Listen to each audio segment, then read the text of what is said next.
现在我们就是没有拥有这种产品了。我不知道大家知不知道，110年1月1号开始，建筑的噪音法上路了嘛？which是什么意思呢？以后呢，纯毛坯屋连地板都退掉这个东西，已经变成是绝版品了。我们目前就遇到了一个案子，就是也是我开业了这么久的时间，当室内设计师10年以来第一次遇到的状态。内政部就是规定呢，如果你是厚一点的楼地板，可能18到25公分之间，那你上面可能需要17分贝的降噪。所以建商他有在地板铺了一个软质的隔音毯，然后 which 就是像这样子，非常的不公正。它甚至呢是在遇到墙周围的地方啊，都完全翘起来。那所以你们可以看到下面是有空气的状态，然后上面放了夹板，我再钉一个钉枪下去的话，你踩下去的时候，它不是木地板的声音。如果你遇到这样子，下面有空气，然后又是软材质，而且又是因为法规你不能拆这个东西的状况下，那你到底上面应该要怎么铺木地板呢？泥做的厂商告诉我们，之前他有遇过类似的案场，也做过一样的事情，但当他做完之后，他可能里面还是没办法弄到完全没有空气，所以呢，过不久它就裂，然后裂的地方木地板还是有异音。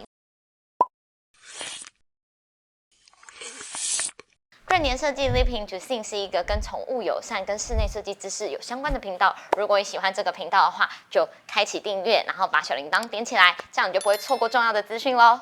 嗨，大家好，我是蕾啊。久违的，我们要来做一个工法的知识科普了。我不知道大家知不知道，110年1月1号开始，建筑的噪音法上路了嘛？内政部就是规定呢，如果是110年之后申请实照的建案，它现在需要的一些 requirement 就是楼地板，如果是12公分到15公分之间，那它上面会需要20分贝的降噪的异材质。如果你是厚一点的楼地板，可能18到25公分之间，那你上面可能需要17分贝的降噪。which是什么意思呢？以后呢，纯毛坯屋连地板都退掉这个东西，已经变成是绝版品了。你以后再也不会遇到你可以有纯毛坯屋的状态。大家知道纯毛坯屋长怎样吗？就是像这样，就等于说它全部都水泥粉光过了，然后地坪也没有木地板，没有瓷砖，然后你可以任意的放上你自己想要的材质。可是呢，现在我们就是没有拥有这种产品了。那像现在呢，我们目前就遇到了一个案子，就是也是我开业了这么久的时间，当室内设计师10年以来第一次遇到的状态。建商交屋给我们的时候呢，是业主自己把客变做完了，那所以他交给我们的房子就是厨具啊、什么门啊这些全部东西都有。业主因为不喜欢地板，所以他把地坪退掉了。可是呢，因为我刚说到的嘛，噪音法上线了，所以建商他有在地板铺了一个软质的隔音毯，然后 which 就是像这样子，非常的不公正。它甚至呢是在遇到墙周围的地方啊，都完全翘起来。那当时其实在验屋的时候，我们就有在现场询问建商说，如果这样子翘起来的状况，我要怎么铺地坪？然后建商那时候就是大手一挥，好帅气哦，他说你就自己把旁边切掉啊，然后自己想办法塞一塞就好。那时候就有点黑人问号这样子。总而言之，因为我们的业主是很好的人，他也没有在这个上面多加刁难。那可是因为这是我们第一次遇到的状况，我们也不疑有他，我们就开始施工了。直到最近，我们已经快要交屋前，在铺木地板的时候，我们就发现了一个非常严重的问题，就是因为呢，它隔音毯的下方应该就是水泥、钢筋混凝土的地坪嘛。可是呢，因为他自以为他有放这块隔音毯，所以他下面就给你做的很不平整。因为他反正觉得隔音毯放上去之后，他眼不见为净，然后他看不到下面的东西就无所谓。可是这会怎么样呢？地坪不平整会导致什么事情呢？你们知道吗？就会导致呢，在铺任何材质的地坪的时候，它可能会有异音，尤其是木地板。因为你们知道木地板大部分的，不管是做实木地坪啊、超耐磨啊，还是 SPC 啊，尤其是 SPC 跟超耐磨，它们都是卡扣式的。所以呢，意思是说它下面是悬浮的，不像实木地板会用胶把它贴死在上面。那它在踩动的过程中，如果下面是有空气或者你地板平整的话，它就会一直发出异音。那这就是我们现在在工地里面遇到的困境。即便呢已经采用了实木地板的工法，把地坪已经稍微整平，然后也把旁边凸起来的这些隔音毯都割掉了。可是呢，当我们铺上夹板之后，它还是会有异音。那接下来呢，就是我们怎么解决这个问题的流程，就带大家跟我们一起走一遭。你们现在可以靠近这里看，你们看到这个吗？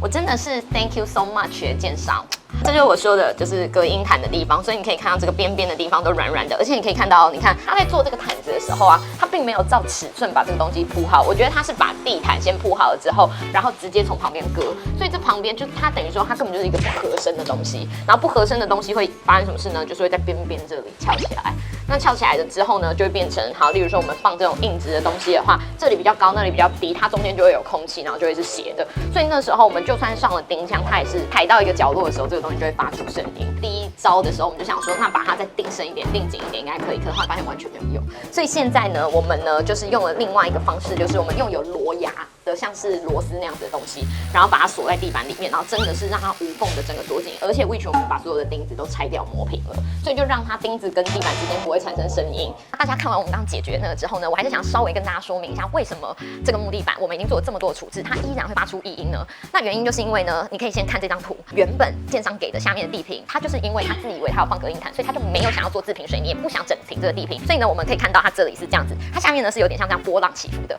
下面的地坪已经不平整的时候，你再把一个软质的隔音毯放在上面，那这个隔音毯位置它也不是平铺哦，它就是随便铺。即便呢我们放上了一个3分到4分的夹板，而且我们还抓了水平放上去，可是你可以看到嘛，当一个硬质的东西放在这样波浪状还软软的东西上面的时候，这里面它就会有一点点空气的存在。因为我们通常就是标准的工法，放完夹板之后，我们就是会用钉枪把这个夹板锁在地坪的上面嘛。那which这是实木地板的做法，可是大家要切记，通常实木地板是非常要求地面的平整度的，所以如果你的地面不够平整的话，其实实木是没办法直接上夹板的，它都会要求你把你的地坪整平之后，那它才会来做这个夹板。那所以你们可以看到下面是有空气的状态，然后上面放了夹板，我再钉一个钉枪下去的话，你踩下去的时候，它不是木地板的声音，它是这个钉子跟这块夹板之间的声音。因为当你在踩下去的时候，毕竟木地板是一块长长的东西嘛，它受力一定是会有不均的状况，所以它是有弹性的。当你在踩下去的时候，虽然你肉眼看不出来，但是其实你的木地板是会跟着稍微这样子有一点点下陷的。但当在这个下陷的时候，可是这个钉子它不会动，所以呢就变成它这个木地板会离开这个钉子一点点，所以是这个木地板跟钉子之间发生的声音。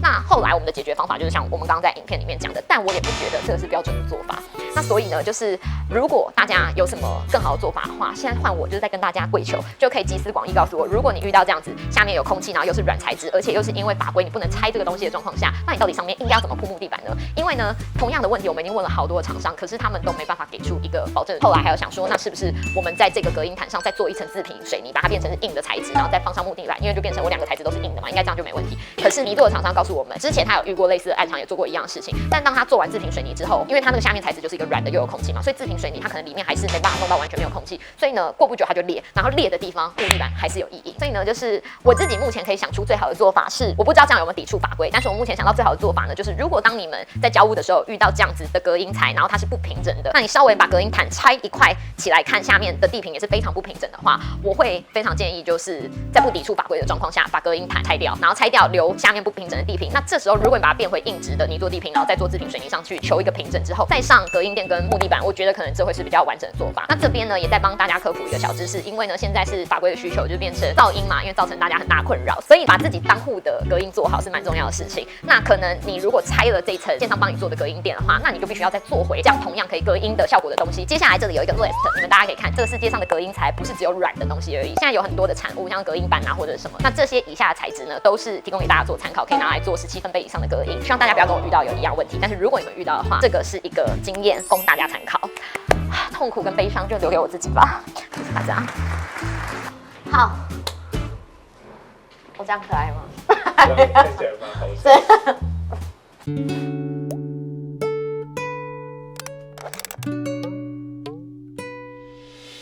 对。